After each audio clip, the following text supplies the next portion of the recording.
Arnold Hewling, I mentioned him last time. Arnold Hewling wrote a particular book which is being translated as Ethics. And in that particular book, he was, one of the important ethical sort of statements that comes out of that is where you are worth nothing,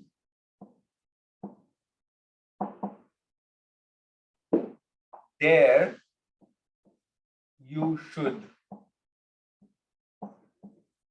want nothing. And I see it alongside Nicholas Malebranche. Arnold Hewling is one of the occasionalists. So the philosophy of occasionalism essentially believes in God. It's a God-believing philosophical school where the idea is God is the prime mover and we are all passive agents. We are not active, we are passive human beings. And in order to, the famous image that we have in Malebranche is this image of the moving hand, that in order to move my hand, it's the will of the gods that moves my hands. I do not move my hands. God makes me move my hands. So there's almost like a passive idea of the human subject, and God, in a very sort of Calvinist way, is the active agent in this philosophy. Now, the religious angle here, or the God-believing angle, is important. I'll come back to that. But this idea, of course, comes quite close to a kind of a thesis of humility, let us say, a thesis of humility, or a kind of even a Buddhist doctrine of renunciation of desire. If you know you're worth nothing, you should want nothing, right? So there's a sort of a renunciation of desire here. And that question becomes important in a text like The Unnamable, because the entire question of desire is complicated by the presence of the other. As I'm saying, all these others, whether we consider them words, letters, people who inhabit language, or language that inhabits people, whichever way you want to talk about it, all these others create a narrative function, right? And the stories are always alienating the subject. The Unnamable doesn't feel these are his stories or her stories or its stories. It feels that these are stories imposed upon it by these others, right? So again, this idea, the reason I'm talking about this is that if you look at the top half of page 79, just a second, show with it, 79. Second, might be 80.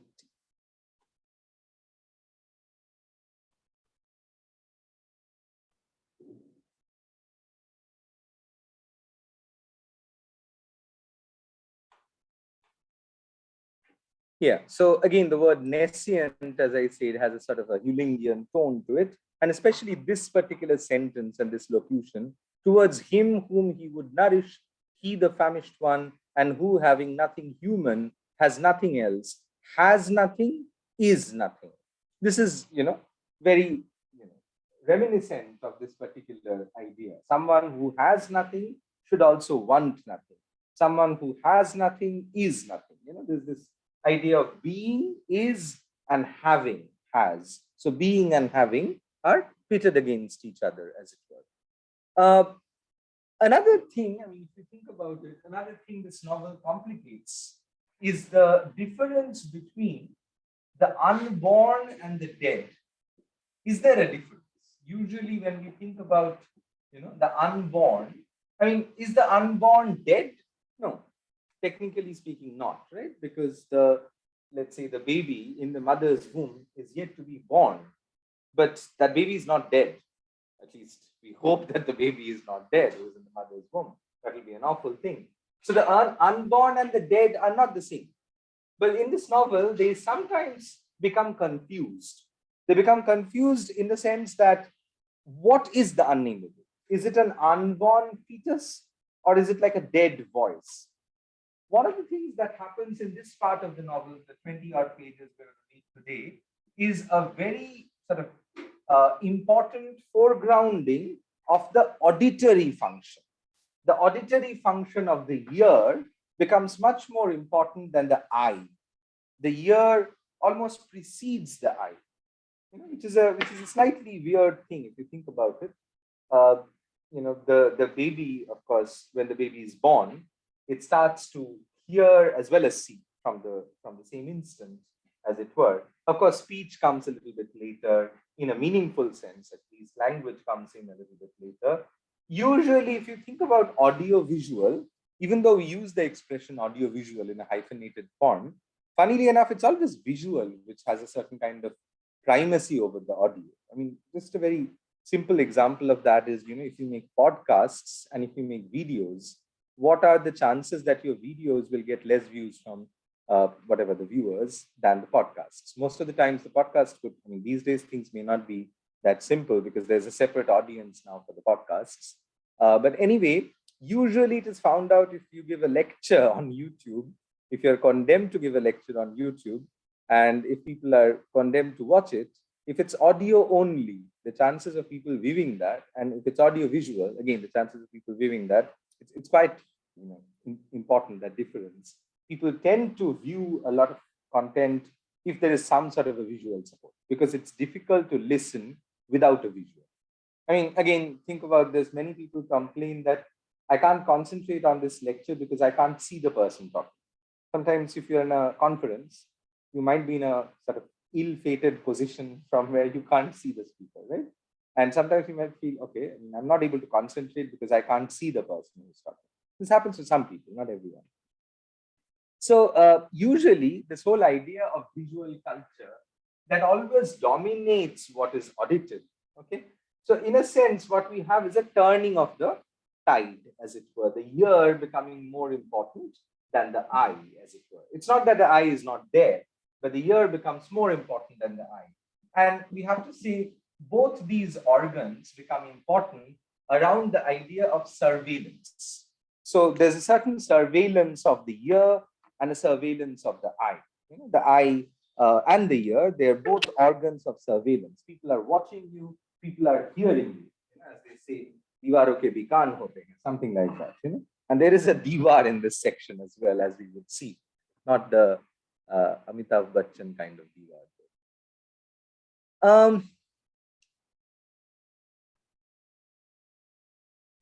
Okay, so let's start from here. The one ignorant of himself and silent, ignorant of his silence and silent, who could not be and gave up trying. This is on 78. Who crouches in their midst to see themselves in him, and in their eyes stares his unchanging stare. Another thing we will see in this section, and again, a very important idea, is that we see kind of a flip, like a complete flip of perspective. So in this, the next 20 pages or so, there are many moments, and in one of those moments, we have the wall that I just mentioned.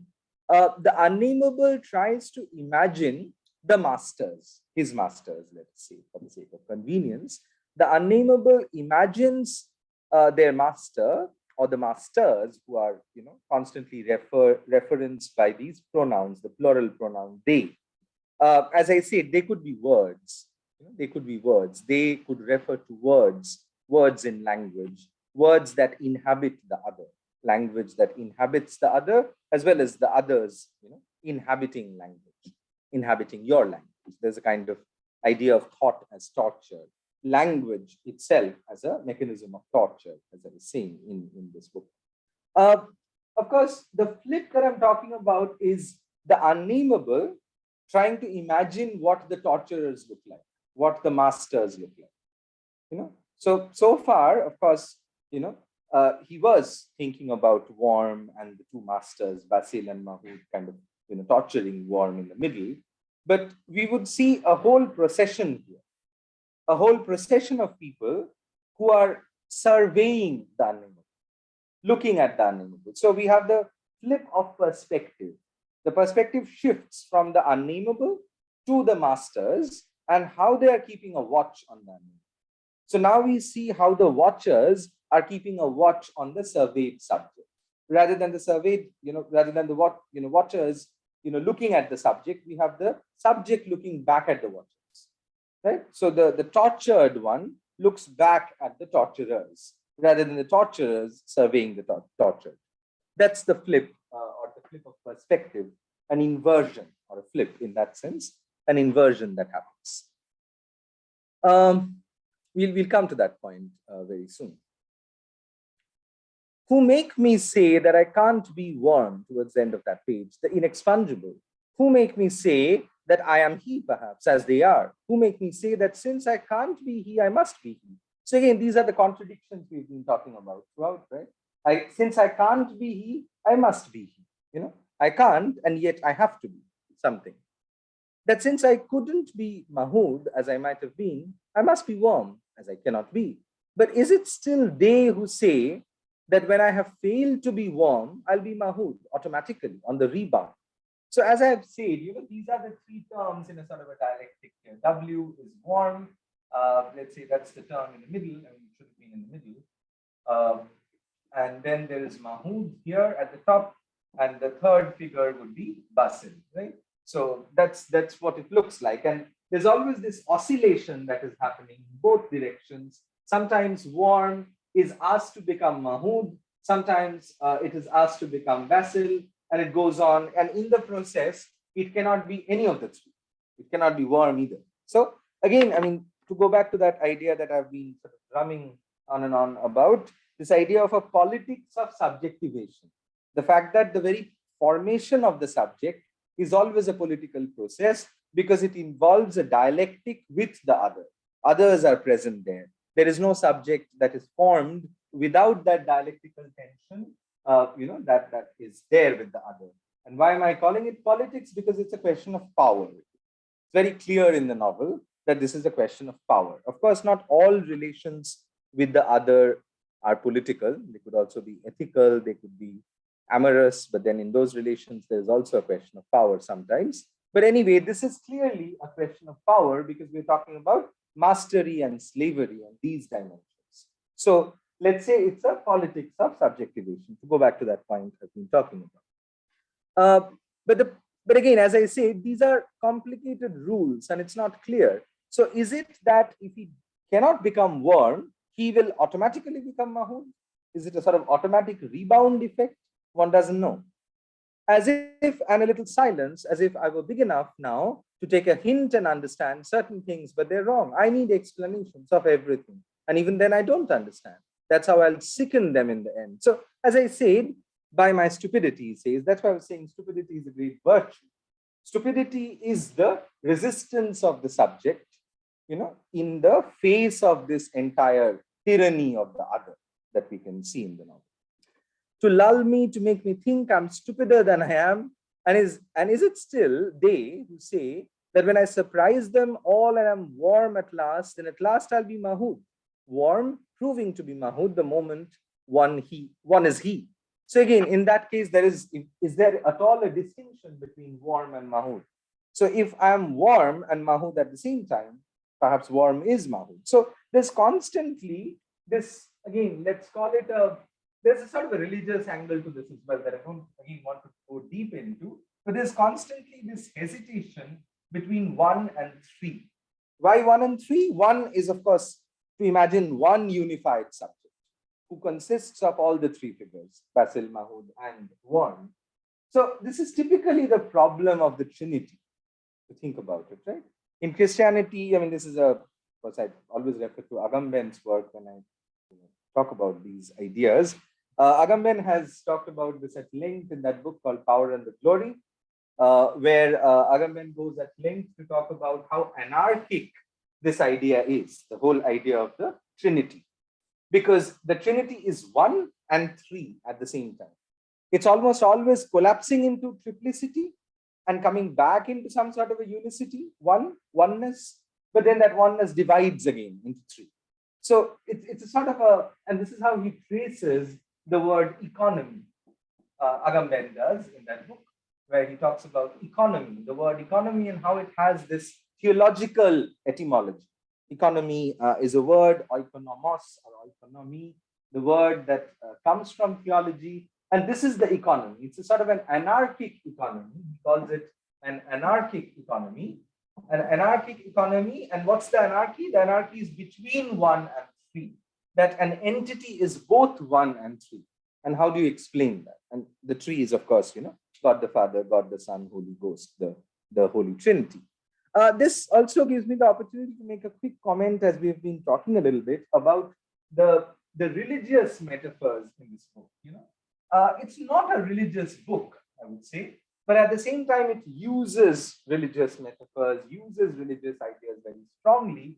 One of the ideas is, of course, the prime Christian idea, if you think about it, suffering. This is one of the central ideas of Christianity in that sense, because, as you know, Jesus Christ suffers not for his own sin, suffers for all. That's the whole idea. That one person, the Son of God, can suffer for all of humanity. Now, this question of suffering is a religious question at one level, but in a post-war book of fiction, of course, there's a certain historical shadow of suffering, right, with the war. Now, as I said, the war led to a certain kind of, let's say, atheism in many people who lost their belief, who lost their faith in the process of the war, because the kind of things they were exposed to, the kind of sordid things they were exposed to in the World War, they couldn't hold on to their religious faith after that. They couldn't stay believers, some of them at least. So at that level, how do you think about suffering without religion?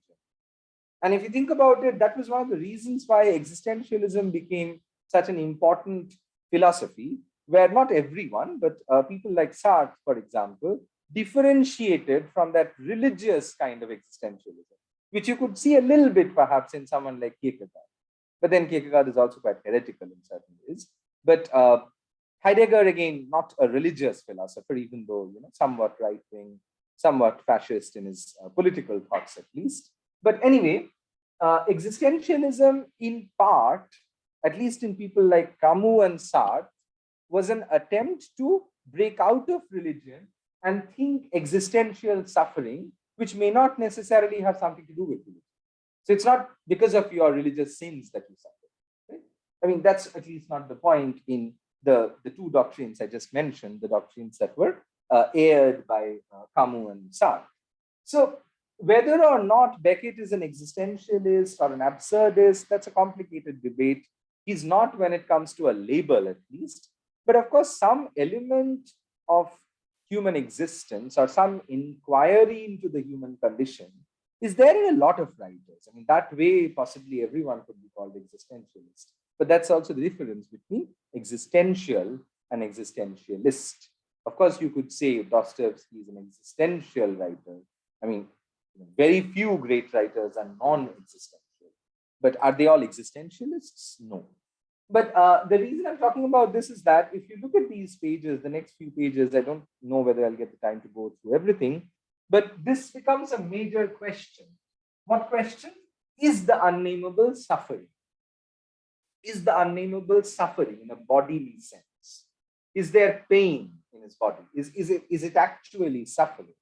There are points when the unnamable says, all my masters are trying to impose this sense of suffering on me, but I'm not suffering because I can't feel it. What is suffering if you can't feel it? If you don't feel suffering in your body, how would you say that you're suffering? So whether the unnamable is suffering or not, this becomes a point of contention. Let's try and find that passage, since I've gotten out of the habit of highlighting things.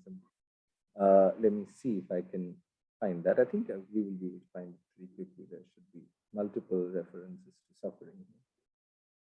So they fix their lamps. Okay, this is, I'll come back to this, the lamps and the holes and the wall, because this is a little bit complicated. If I don't explain this before, it becomes a little complicated. Let me see if I can find another reference to suffering there.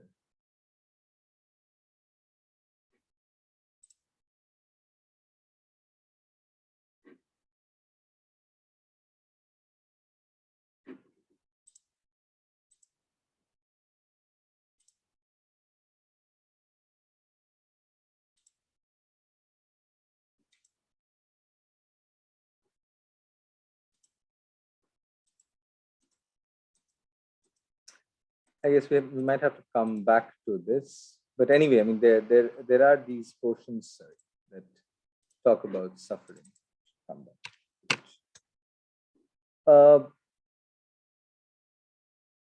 anyway, so this question does become very important if you look at these pages.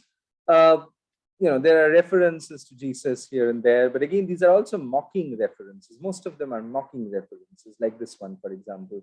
Then they'll put the accent on the thorns. What prodigious variety! The thorns they'll have to come and stick into me, as into their unfortunate Jesus. No, I need nobody. They'll start sprouting under my arse unaided. Someday I feel myself soaring above my condition. So does the unnamable require a God? This becomes an important question, right? Is there a God that is necessary, that is required? Now, the question of the God, of course, if you think conceptually, not theologically, but conceptually, the question of God, in a way, is related to the question of the other, because the God is the unseen other.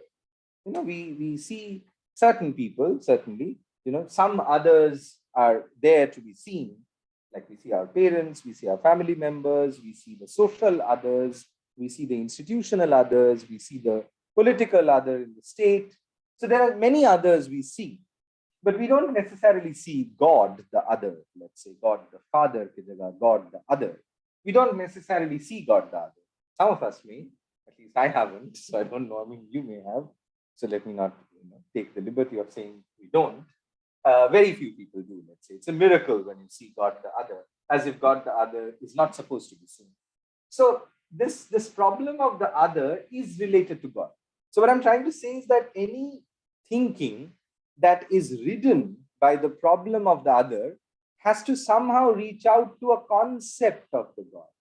I'm not saying a religious concept necessarily. Just the idea of God is important for thinking if you have to think about the question of that. Because God is the incarnation of the absolute other, the other you don't know, the other you don't see, the other you don't hear. Okay? So in that way, the process of thinking has a certain connection with God. The moment you're thinking, there is some rigmarole, let's say, with God as a figure. Again, that does not make you religious, that does not make the thinking religious, but you have to conceptually think through the question of the other. And God is, as I said, an incarnation of the other. So again, we see this particular problem throughout this part of the thinking of the unnamable. Again, whether he's warm or Mahood, that whole, again, it's like a rigmarole, that use that word again that Beckett also uses in one of the earlier books in Molloy. We have that, that whole problem. I was really warm, except this voice, which has denatured me, which never stops, but often grows confused and falters as if it were going to abandon me. So if you remember, we were talking about this, right? The problem of the voice is the problem of company. We don't know whose voice is this. So is there someone else with me? If I'm not able to identify with my own voice, if I hear my voice as if it's the voice of another person, I'll have to assume the existence of that other person. But if I don't see another person, the problem is, again, we come back to that same question. Am I alone? Are there others with me? It becomes a difficult question to answer then. So again, that problem of the voice is, and of course, the problem of the voice is also related to the ear. Voice is all about hearing, right? Listening.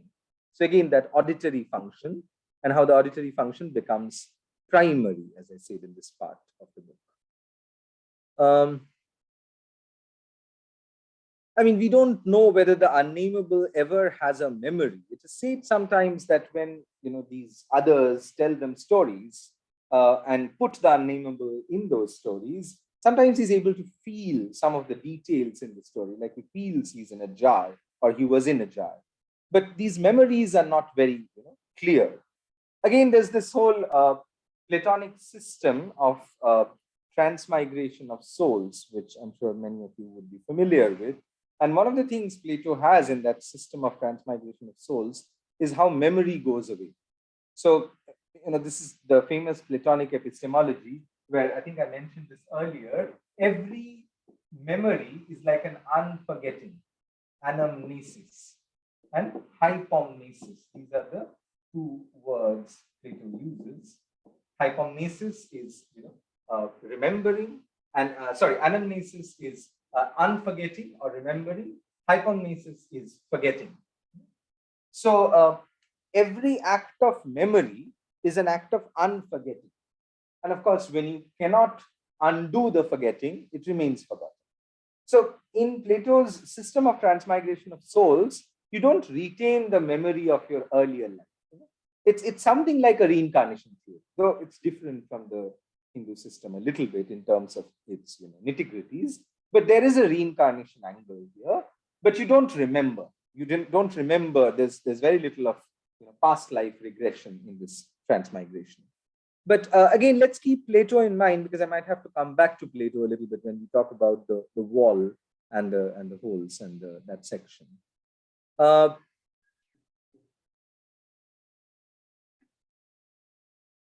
Again, there are references to the desert, as you would see in this section.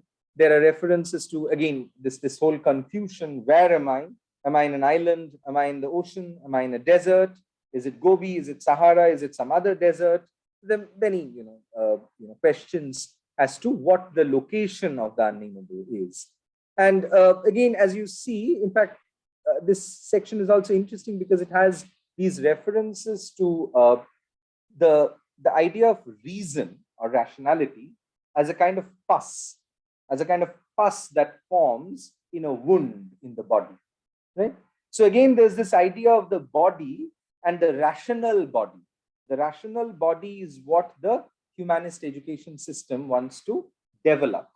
And the unnamable is part of this sort of colonialist civilizing mission, where the body has to be infused with reason. That's the whole idea of education. You have to rationalize the human body. You have to civilize the body. In Foucaultian terms, you have to discipline the body, right? So that's the idea of discipline, that you can't do whatever you want to do with the body. Like suddenly in the middle of, let's say, you're catching a train, let's say. You suddenly decide that I'm going to crawl into the train. What would people think? That you're mad. Why? Because you don't know how to socially use the body. You're not supposed to crawl into the train. You're supposed to walk into it. Right? That's a discipline. It's not that people would actually come to us and tell us, come on, don't crawl, just walk into the train. Nobody would do that. We would automatically walk into the train and not crawl in. But as an infant, we might have done that. As a little 1-year-old, we might have crawled into a train. We often see this, right? Little babies, crying and crawling into a train or whatever. They're, unka saath khoon maaf hai, hamara nahi hai. That's the whole deal, right? You can't walk in, you can't crawl into a train. So those little acts of disciplining the body, that's part of this whole humanist education, which is a torture. As I said, there's a satire on education here. There's possibly a satire on the very process of psychoanalytic psychotherapy as well. I mean, contextually, of course, it could vary, but there are different kinds of critiques of this, pedagogy of mastery, at least, if not all pedagogies. Yeah, this is the expression, as I was saying, blessed pus of reason. Let me just read the sentence. This would enable me to jubilate like a normal person, knowing why. And in no time, I'd be a network of fistula bubbling with the blessed pus of reason. If we go back a little bit, it's about this abscess which is formed. So if you do this humanist education, which he is subjected to, what would happen? But why keep on saying the same thing? They hope things will change one day. It's natural. That one day on my windpipe or some other section of the conduit, a nice little abscess will form with an idea inside, point of departure for a general infection. So the abscess is a kind of thought. It's an idea. So he's using intellectual rationalist terms in a medical imagery of infection, right? Because thought infects you. There's a sort of, again, this is all about ideological inflection, but also ideological infliction. Inflection as well as infliction, what others tell you to do. And ultimately, in no time, that abscess with an idea inside becomes a general infection. This would enable me to jubilate like a normal person, knowing why, and in no time, I'd be a network of fistula bubbling with the blessed pus of reason. So that's the expression I was talking about, the blessed pus of reason. If I were flesh and blood, and as they are kind enough to posit it, I wouldn't say no. There might be something in their little idea. They say I suffer like true thinking flesh. This is the other point I was making there about suffering. They say I suffer like true thinking flesh, but I'm sorry, I feel nothing. So as I said, if my body cannot register suffering, am I suffering? Am I a great sufferer then? Am I a Christian archetype of suffering then? I cannot be, because my body doesn't seem to register suffering. And of course, the unnameable is not a true thinking flesh.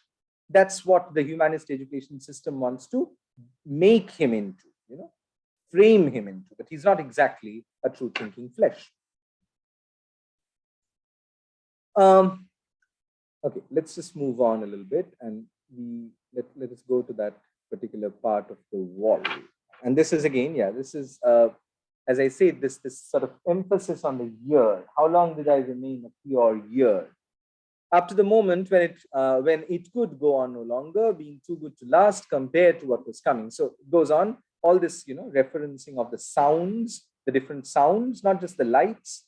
If you remember, the novel began with the torture of lights. That was seeing. Now this is hearing, all the sounds that are used to plague him, as it were. This is the beginning of that section where we start talking about the wall and the holes. Two holes and me in the middle, slightly choked, or a single one, entrance and exit, where the words swarm and jostle like ants, hasty, indifferent, bringing nothing, taking nothing away, too light to leave a mark. I shall not say I again, ever again. It's too farcical. So again, that lack of self-identification. And you see the references to the body in a very, anatomical, medical anatomical way. The thorax rises and falls, the wear and tear are in full spring, the rot spreads downwards, soon he'll have legs, the possibility of crawling. So as if we are again looking at a body that is slowly being formed, a body that slowly comes into being, but it's not a very pretty body. It's not a very nice looking body. So again, the reference to the lights as a sort of object of torture, as it were. I've already mentioned the sound, the kind of voice, the human voice that is emanated at some point. The Unnamable says, why not hyenas howls? Why do we need the human voice? At another point, it will also mention a soprano. What about a female voice? What if this voice is not a male voice, but a female voice and a soprano's voice? That's also mentioned. Again, the references to the religious context, as I said, they're there, but they're always there, almost like a red herring. They're in the text, but they're like a false echo or a red herring. This catechist's tongue, honeyed and perfidious, is the only one they know. Because religion is, of course, part of this whole civilizing mission. Religion is part of the inflicting ideology in the book. The ideology that is, injected by the other. Religion is one of those institutions, like, of course, statecraft, like family, like academic institutions that discipline us. It's part of the disciplining process. And all these ideologies of the self are, so that way this novel is quite anarchist.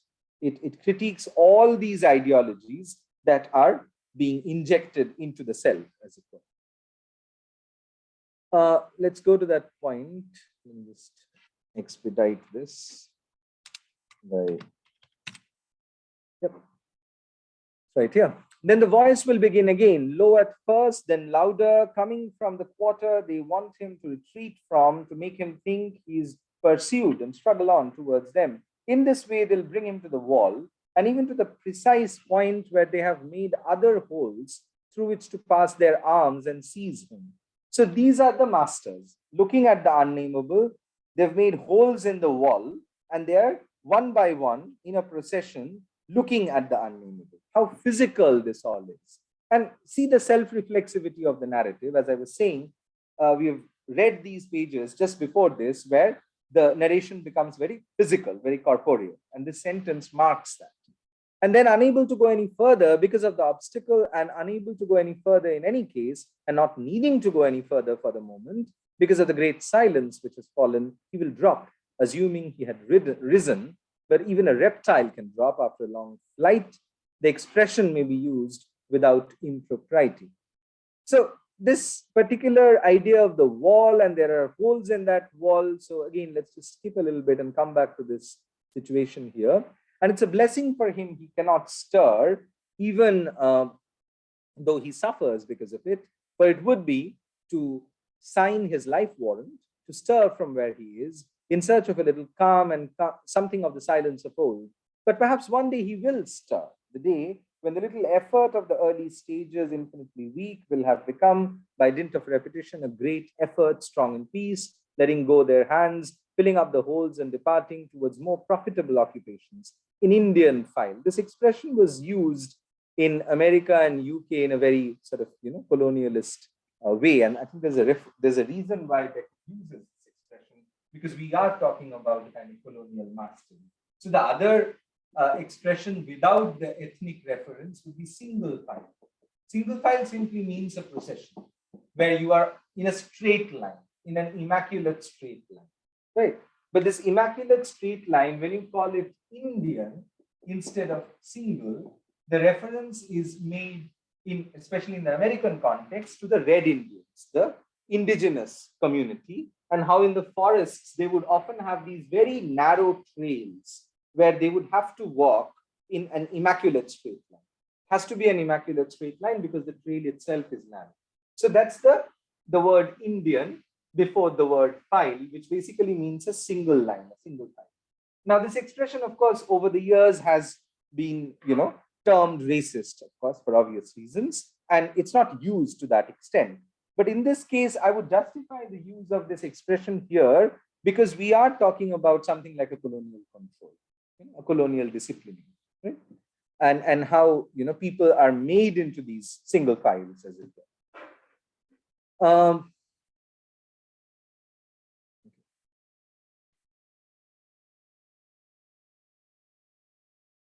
So this, as I say, the wall with the holes, they fill up the holes with lamps. This is again a reference you will get a little bit later. I won't go in detail about into that question. These days, the days or the masters in single file, they're also called kindred puppets at one point. In fact, the Unnamable often feels like a ventriloquist's dummy. This is an expression that is used in the book as well as in Text for Nothing. But here you see the inversion again. The masters have become the puppets, whereas he's perhaps the puppeteer. Just because he is looking at the masters now, not the other way around. But when the masters were looking at him, he was the ventriloquist's dummy. The masters were speaking through him in their voice. So we see this inversion, which is again tilting the power game a little bit, right? It doesn't make the Unnamable inordinately powerful, but it gives him a little bit of an edge over the masters in procession.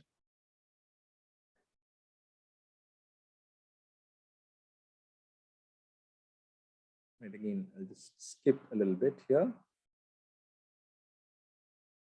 As I say, this idea of the critique of humanist education, the rascal, he's getting humanized. He's going to lose if he doesn't watch out, if he doesn't take care. And with what could he take care? With what could he form the faintest conception of the condition they're decoying him into? With their tears, their eyes, their tears, and a brain pan where anything may happen. So the brain is like a pan where you can just fry any shit, basically. So they are attacking his brain pan and trying to humanize him. So again, this sort of distaste for any kind of humanist education, this sort of man-making religion, which was the humanist idea of education. Does he understand the voice that he is hearing? So again, that question about the voice, and can you at all understand that voice, which seems to be yours, but not really? The I too, of course, is there to put him to flight, make him take fright badly enough to break his bonds. They call that bonds. They want to deliver him. Ah, Mother of God, the things one has to listen to. Perhaps it's tears of mirth.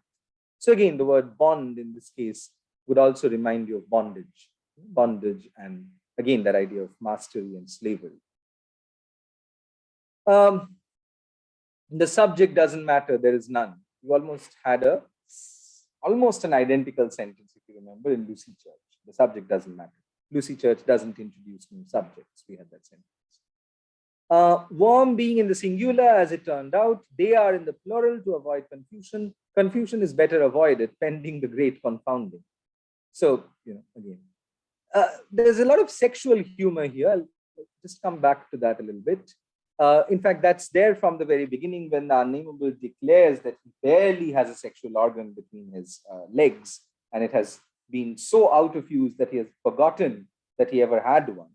And there's another reference to, again, in a typical sort of Sardian kind of humor, a reference to something called paraphimosis, which is a particular disease of the male sexual organ where you cannot use it properly during sexual intercourse or even for masturbatory practices. So again, I'm not going to go into detail, but there's a lot of sexual humor generally, but let's just make one quick observation on that. All the sexual humors are making fun of masculinity, are making fun of a kind of virile masculinity. And again, we go back to that idea of the non-canon, someone who is impotent, perhaps in a sexual sense, perhaps who's, someone who's not a very phallic subject, a subject which is not necessarily an extremely phallic subject, right? So again, there's that sort of insecure masculinity or that confounded masculinity. That's a general phenomenon in Beckett's works. You do not ever, almost ever, never do you get like a very I can masculine subject in Beckett's works. That's never there, without a doubt. Okay, let's see if I can proceed a little bit. We just have 10 minutes. I do want to make a little declaration at the end, but references to various animals throughout the book. I think we have seen this. Again, there's a little reference to dogs, hellhounds, various animals. Sometimes they are referred to in the context of ferocity. Sometimes they're quite mild, and perhaps there's a certain desire for animality. Sometimes, at least. Look at old Worm waiting for his sweetheart and the flowers. Look at the flowers. You think he was asleep. Old Worm waiting for his love, and the daisies. Look at the daisies. You think he was dead. That would be worth seeing. Fortunately, it's all a dream. For here, there is no face nor anything resembling one, nothing to reflect the joy of living, and Sakadina, nothing for it but to try something else. And it goes on. I'm just reading certain parts to give you some sort of a continuity. That focus on listening, as I was saying, to go back to some of the opening remarks about the book, how there's a desire for silence. You want silence, but you cannot finish talking about yourself. In fact, you cannot even start talking about yourself. So there is no silence. Is there a final silence without language? Absolutely beyond language. Goes back to, as I mentioned, Beckett's interest in this critique of language and the work of Fritz Mattner, whom we mentioned last time. Can we stop listening without having the fear, without having to fear the worst? Namely, I don't know what can be worse than this. A woman's voice, perhaps. I hadn't thought of that. So again, you see that sort of insecure masculinity that I was talking about. What if they engage a soprano? What if there's a female voice? What if what if I'm asked to assume a female voice? What about that? So that insecure and yet incapable masculinity. Yeah, there are many jokes around masculinity in Beckett. I won't go further into that. This idea whether the planet we are talking about, the space we are talking about in this book, the setting, whether it is Earth or not, it could be a completely different planet, as it were. So again, there are these ideas. The lamps, as I said, so wherever the holes have been made on the wall, they've put little lamps there. But these lamps will also fade out beyond the point. Yeah, that's what I said. So to fill up the holes, they have put these little lamps there. So that goes back to that problem of the light, the twinkling lights, the lights that go strong and weak in the space of a few seconds. Again, there's a long section here that talks about the connection between the color black and the color gray, and how these two colors are associated with silence. Whether it's important to have this place in all black, or whether we should say that the place is all gray. Again, that provisionality remains, that everything, the world is like under construction. It's not entirely constructed. Voices, murmurs, silences all go back to the auditory function, listening or hearing. As I say, that becomes the most prominent organic function in this part of the book. They how they want to make him suffer to prove that there is suffering. Again, as I said, in sort of religious sense, to see the light, they call that seeing, no objection, since it causes him suffering. They call that suffering. They know how to cause suffering. The master explained to them, do this, do that. You'll see him squirm. You'll hear him weep. He weeps, it's a fact. Oh, not a very firm one, to be made the most of quick. And then, what he says in the latter part of this is that weeping is mechanical. It's not that he's weeping because he's suffering. It's a mechanical act. It's almost like a stimulus response. You somehow are stimulated in a certain way and you respond. There is no emotion involved. So there's no suffering in this. It's a mechanical weeping. And it's funny that there's a reference to William the Silent, who's this 16th century Dutch revolutionary who sort of went to war with Spain. But anyway, William the Silent is mentioned here not for historical reasons. If you look at the sentence, you'll understand what I'm talking about. As for the squirming, nothing doing, but there is always this to be said, things are only beginning. Though long since begun, they will not lose heart. So things are beginning, long since begun. Again, see the contradiction? They both cannot be true, right? They'll remember the motto of William the Silent and keep on talking. Right? So that's the ironic reference to the name Silent. So whatever the motto of William the Silent, it's not to keep silence, it's to go on talking. And that's the problem of the book, and becoming a problem with me as I talk about this book. I can't stop talking. That's what they're paid for, not for results. Enough about them. They can speak of nothing else, and it goes on. So they're paid for. This idea of payment is mentioned, in fact, repetitively in this part of the book. If you remember, if you look, as if they're paid for, as if they're assassins, or they've been paid to torture this person. This is an important point. That way, this idea of payment brings in a certain idea of economy again. An economy of suffering. These are perhaps paid to make him suffer, to drill that idea of suffering into him, which, as I said, is a sort of religious idea in this case. The dulling effect of habit, again, let's not go into this, and there's a lot to be said about the sort of idea of habit or habituation in a lot of modernist literature, not just Beckett. But suppose instead of suffering less as time flies, he continues to suffer as much, precisely as the first day. That must be possible. But suppose instead of suffering less than the first day, or no less, he suffers more and more as time flies, and the metamorphosis is accomplished of unchanging future into unchangeable past. So this is what the masters want. They want him to suffer more and more, or less and less. There should be something to do with suffering. But as I say, the problem of the Unnamable, which is also his virtue, is his stupidity and his inability to even feel suffering. Cannot feel suffering. Let's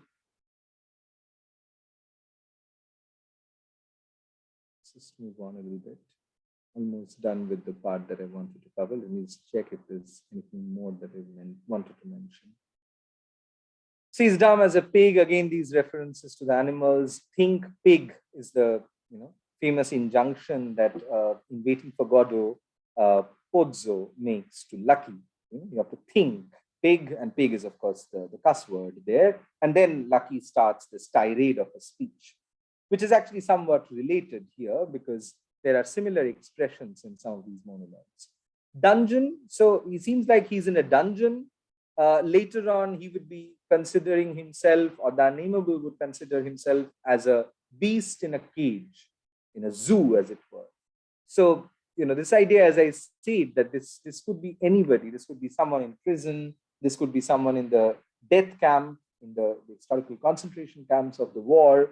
this is a voice. And again, another general point, which I think I've mentioned earlier, how the novel, the form of the novel, entirely gives away to a kind of monologue. There is no dialogue. It's all monologue.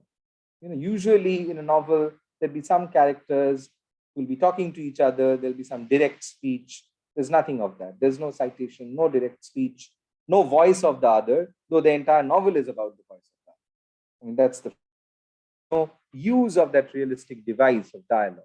It's all monologue. And mostly these are unspoken thoughts. We are not even sure whether he's actually talking or he's verbalizing them. This could be the flow of thought in the Unnamable.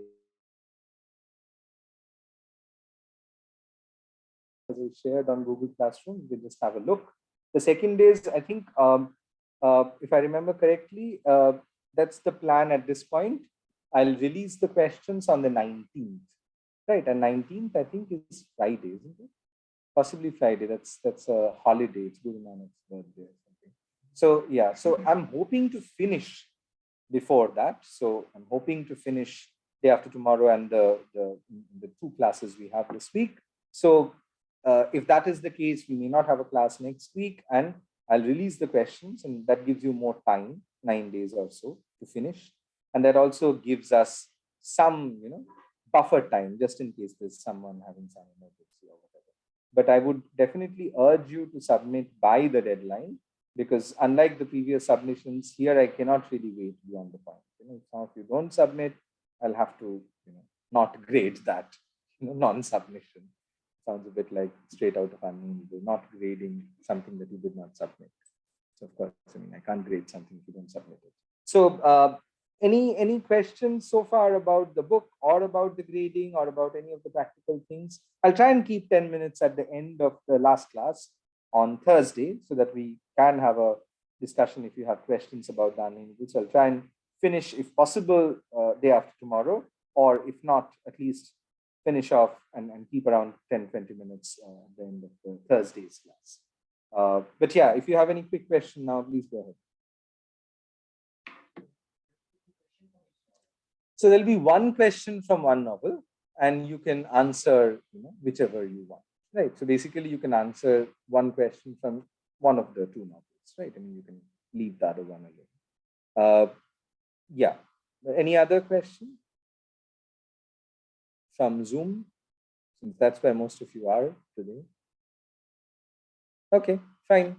So let's stop here today.